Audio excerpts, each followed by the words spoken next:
Assalamualaikum warahmatullahi wabarakatuh. Perkenalkan, kami dari kelompok 3 akan mempresentasikan materi bab 4 dengan materi kerangka kerja sistem manajemen kinerja yang diampu oleh Ibu Maulidiah Amalina Rizky, SEMM. Selanjutnya, perkenalkan anggota dari kelompok 3. Di sini saya akan menjelaskan materi pertama, yaitu fondasi pengembangan kerangka kerja pada sistem manajemen kinerja. Selanjutnya yaitu langkah dan tujuan pengembangan sistem manajemen kinerja berdasarkan visi, misi, serta strategi yang telah dikembangkan menggunakan prinsip-prinsip dan kaidah seperti yang telah dibahas pada bab 3, yaitu langkah selanjutnya dalam proses pengembangan sistem manajemen kinerja adalah menentukan kerangka kerja dari sistem yang akan kita bangun. Maka untuk itu perlu dipahami bahwa dalam mengembangkan sistem manajemen kinerja terdapat 7 langkah yang perlu diperhatikan.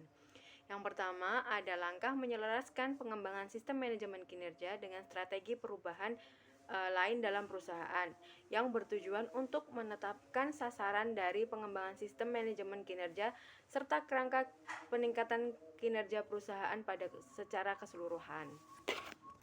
Yaitu ada 4 hal yang harus dipertimbangkan perusahaan dalam strategi perubahan serta pengembangan, yaitu yang pertama, perhatikan program pengukuran yang sudah ada pada perusahaan sebelumnya.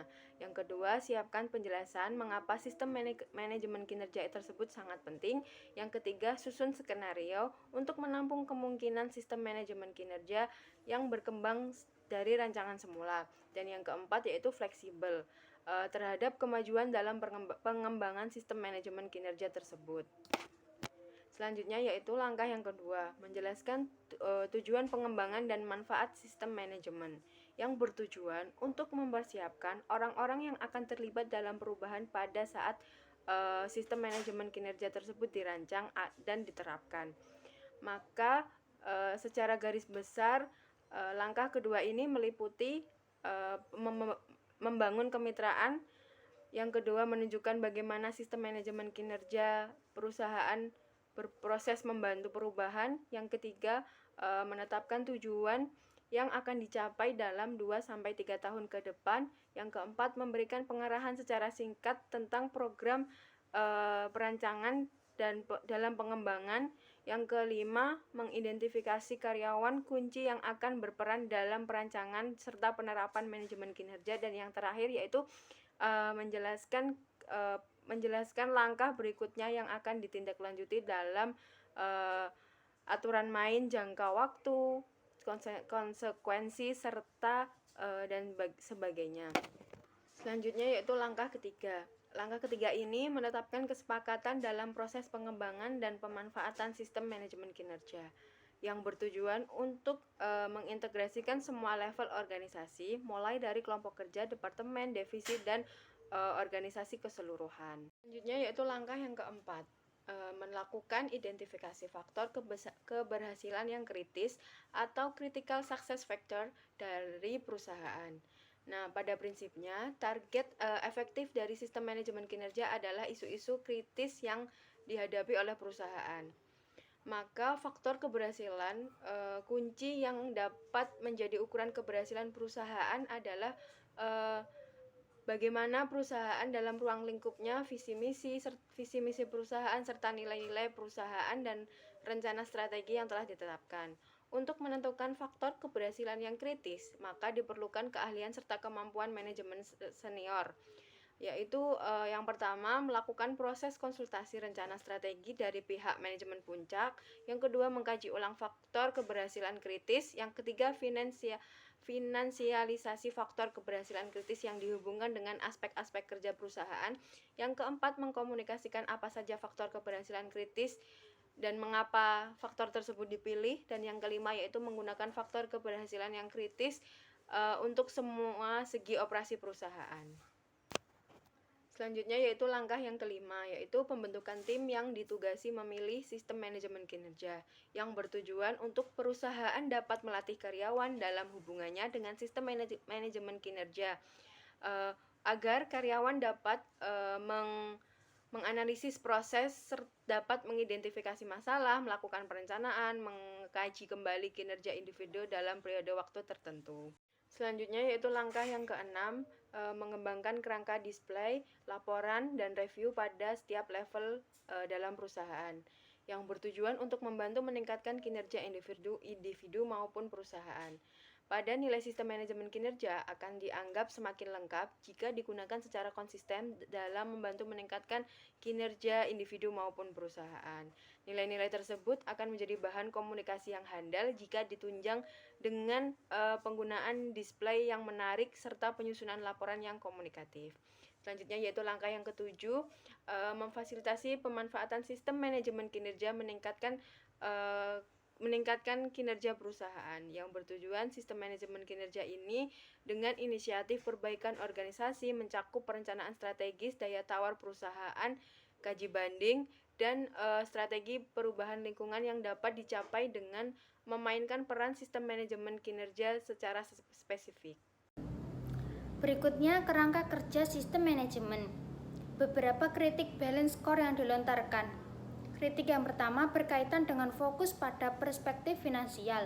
Kritik kedua berkaitan dengan ketertarikan antar variabel secara linier yang hanya berdasarkan asumsi atau pemahaman atas keterkaitan antar variabel tersebut tanpa disertai data statistik pendukung. Kritik ketiga menyangkut tidak disediakannya ruang untuk kaji banding. Kritik keempat menyangkut kebingungan dalam pemahaman antar tatanan sistem manajemen kinerja dengan strategi operasi. Kritik kelima berkaitan dengan perspektif pembelajaran dan pertumbuhan. Penanaman perspektif ini sebagai perspektif pembelajaran dan pertumbuhan telah menimbulkan multi-interpretasi pada penerapannya. Dari gambar 4.2 dapat dilihat bahwa dalam kerangka kerja sistem manajemen kinerja terdapat 3 hal utama yang harus diperhatikan, yaitu pemilihan variabel kinerja, keterkaitan antar variabel kinerja, dan kaji banding yang akan diambil. Slide selanjutnya yakni yang ketiga, pemilihan variabel kinerja. Nah, di sini ada jenis variabel kinerja. Yang pertama yakni variabel kuantitatif. Nah, variabel kuantitatif ini meliputi apa saja? Yang pertama yakni jumlah peserta yang hadir dalam sebuah pelatihan. Yang kedua, jumlah pertemuan yang dihadiri. Yang ketiga, jumlah laporan yang dikumpulkan. Yang keempat, jumlah publikasi yang dilakukan oleh ilmuwan atau akademisi. Yang kelima, jumlah yang diperbaiki. Yang keenam, jumlah saran yang diberikan oleh karyawan. Selanjutnya yakni variabel kualitatif. Nah, variabel kualitatif ini apa? Kenapa diperlukan? Karena banyak aspek kinerja organisasi tidak cukup untuk dinilai berdasarkan angka saja melalui variabel kuantitatif. Nah, tabel variabel kualitatif itu sudah ada di contoh yang seperti ini. Di tabel contoh variabel kualitatif di sini ada kolom kriteria dan spesifik, lalu opini. Nah, di jenis rating ini ada kriteria spesifik 1 yang terbaik dengan opini sebanyak 2, lalu di ranking ada 3 kriteria spesifik dengan opini 4. Nah, di sini yang terburuk. Nah, selanjutnya ini penerapan kinerja yang mencerminkan masa lalu, masa sekarang, dan masa depan. Nah, kalau di ukuran masa lalu itu dilihat berdasarkan keuntungan. Sedangkan kalau ukuran masa kini, nah itu dilihat dari arus kas atau cash flow, dan untuk ukuran masa depan dilihat dari nilai barang yang dipesan. Lalu ada pengambilan investasi ROI di ukuran masa lalu, di ukuran masa kini sekarang yang dilihat adalah harga saham, dan yang ukuran masa depan yakni anggaran R&D. Lalu pengeluaran di ukuran masa lalu yang dilihat yakni pengeluaran total, sedangkan yang ukuran masa kini yakni sisa anggaran, dan di ukuran masa depan yakni biaya modal dan anggaran yang diinvestasikan, dan seterusnya yang sudah tertera di dalam tabel bisa dilihat oleh teman-teman sendiri. Oke, next selanjutnya yakni variabel strategik dan operasional. Nah, kalau di tabel strategik di sini kan ada kolom tabel strategik dan variabel operasional. Kalau di tabel strategik itu terkait dengan visi dan misi. Kalau di variabel operasional terkait dengan misi dan nilai-nilai perusahaan. Lalu di tabel strategik yang kedua yakni ada diturunkan dari faktor kunci keberhasilan. Tetapi kalau dari variabel operasional yang dilihat yakni diturunkan dari tujuan bisnis yang fundamental. Yang ketiga, terbatas 2,4 variabel, sedangkan di variabel operasional mungkin terdiri dari 12 atau lebih variabel. Di yang nomor 4, di tabel strategik cenderung berubah dalam periode waktu tertentu, sedangkan di variabel operasional cenderung tetap. Lalu yang kelima, di tabel strategik itu cenderung disatukan dalam bentuk indeks yang terdiri dari variabel-variabel individu, sedangkan kalau di variabel operasional kombinasi dari indeks dan ukuran. Lalu di yang nomor 6, tabel strategik di sini kinerja dikaji oleh eksekutif yang lebih tinggi, sedangkan kalau di variabel operasional kinerjanya dikaji oleh eksekutif dan manajer yang lebih luas. Dan yang terakhir nih, fokus pada dua aspek kinerja perusahaan, sedangkan kalau di variabel operasional itu fokus pada hampir semua aspek kinerja perusahaan. Yaitu kesalahan tipikal dalam variabel kinerja yang biasa ditemui saat perencanaan sistem manajemen kinerja adalah A. Adanya variabel kritis yang belum tercantum. B. Terlalu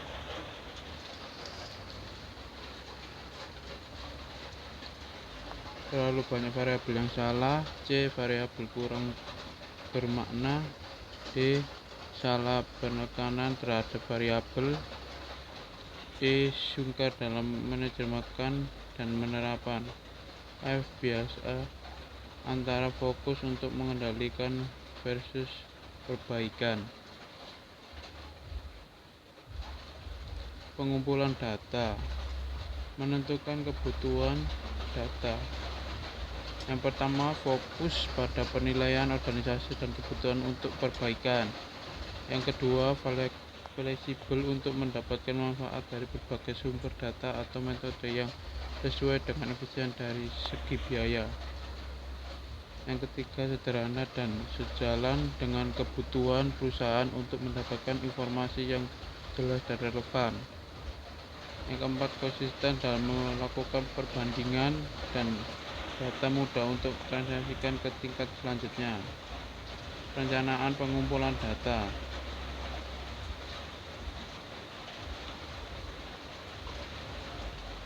Yang pertama, 1. Pemahaman mengenai informasi yang dibutuhkan. Yang kedua, pemahaman mengenai sumber informasi. Yang ketiga, proses pengumpulan data. Yang keempat, pengumpulan data dan laporan secara berkala. Yang kelima, biaya pengumpulan data. Yang keenam, perlindungan data. Itu pertimbangan dalam pengumpulan data. Yang pertama yaitu ada teknik pengambilan sampel. Yang kedua yaitu ada bias. Yang ketiga ongkos. Yang keempat yaitu sabaran demografi. Yang kelima yaitu sebaran geografis. Yang keenam yaitu tingkat akurasi. Yang ketujuh yaitu tingkat kerincian. Yang kedelapan yaitu tingkat respons. Yang kesembilan yaitu kecepatan. Dan yang terakhir yaitu input dari stakeholder. Selanjutnya yaitu metode pengumpulan daya. Yang pertama yaitu data agen. Yang kedua yaitu observasi langsung. Yang ketiga yaitu survei dan wawancara. Yang keempat yaitu penilaian berdasarkan peer review atau evaluasi panel oleh para ahli. Yang kelima yaitu cost benefit. Yang keenam yaitu studi kasus. Yang ketujuh yaitu content review. Yang kedelapan yaitu file review. Dan yang terakhir yaitu focus group. Kesimpulan yaitu kinerja karyawan adalah hasil kerja secara kualitas dan kuantitas yang dicapai oleh seseorang karyawan dalam melaksanakan tugasnya sesuai dengan tanggung jawab yang diberikan kepadanya, dan memahami bahwa dalam mengembangkan sistem manajemen kinerja terdapat 7 langkah yang perlu diperhatikan, seperti yang pertama yaitu langkah pertama, menyelaraskan pengembangan sistem manajemen kinerja dengan strategi perubahan lain dalam perusahaan. Yang kedua yaitu langkah menjelaskan tujuan pengembangan dan manfaat sistem manajemen kinerja baru.